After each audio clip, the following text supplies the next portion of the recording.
In this exercise, we're going to talk about another way of patterning components, or copy a component. What I'm going to do is I'm going to select copy, and I'm going to come in here and select this battery pack. I'm only going to select the top case. We've had some complaints that one model plane, for example, was having some close proximity to something else. It was getting damaged. And maybe this was down in the luggage compartment and it was getting smacked by luggage the way it's set up. But this is only on one component. And we have to save the old for repair parts and things like that because it's only on the new planes going forward or whatever. Maybe it's only on the 727s, not on the 737s. So we're going to save this battery case so that we can go back and modify the new one, but keep the original because we have to keep it for records and things like that. Once we do, we notice we get two different icons. One's to copy and one's to reuse and one's not to do anything. If we had multiple components like bolts and nuts and things like that, we wouldn't want to copy those, but we're only copying one component, so we definitely want to copy it. Say next. Comes up and says, what do you want to call it? It's going to be Rev1. It's going to be a new file. And we're going to insert it into the assembly. And we're going to drop it in over here. The difference in Rev1 and Rev0, we're going to come in here. I'm going to give you a plane already here. If you want to practice creating this on your own instead of turning this on, what you do is you just select plane, select the top edge, and you select the outer edge here. And it gives you this nice work plane. We're going to create a sketch. And it may flip around on you there. Say project geometry. We're going to project those edges I just told you I used. I'm going to draw a line.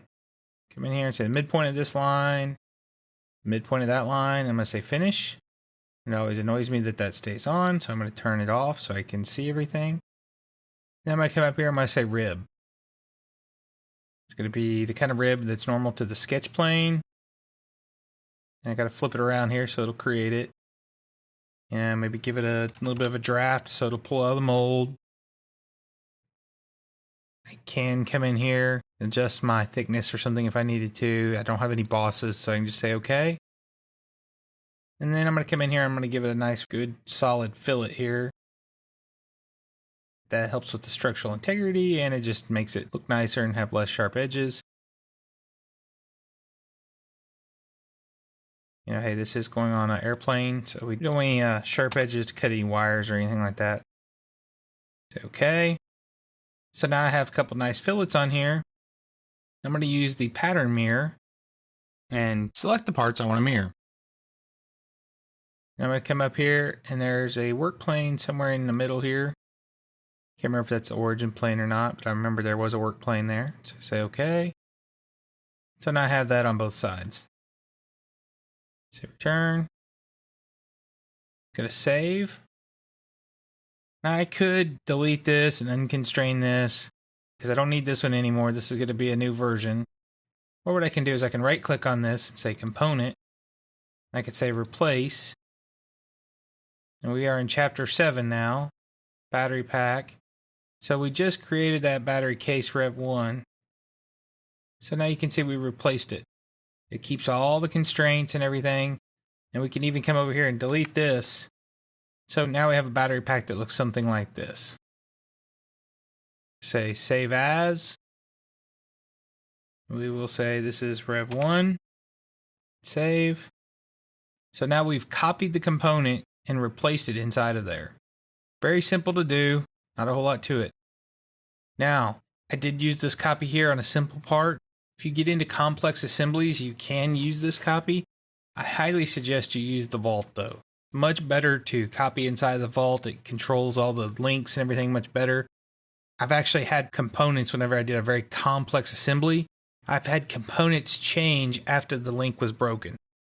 So if I broke this to the original, because I still need the original without the fin in there for my records, and maybe I have different models that don't need the fin in there for strength. So what happened was I started moving and modifying stuff, and it was changing the originals by accident because somehow it had kept that link.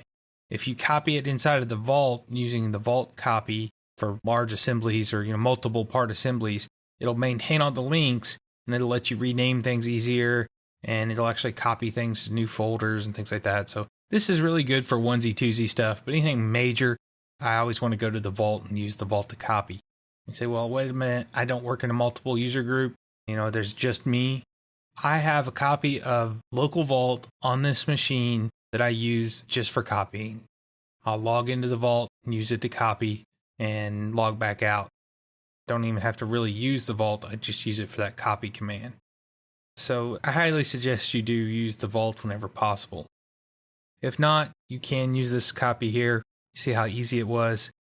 You did notice that whenever I came in here and I select my object, hit OK, give me the rename. I had multiple components in here. I said copy and I selected everything.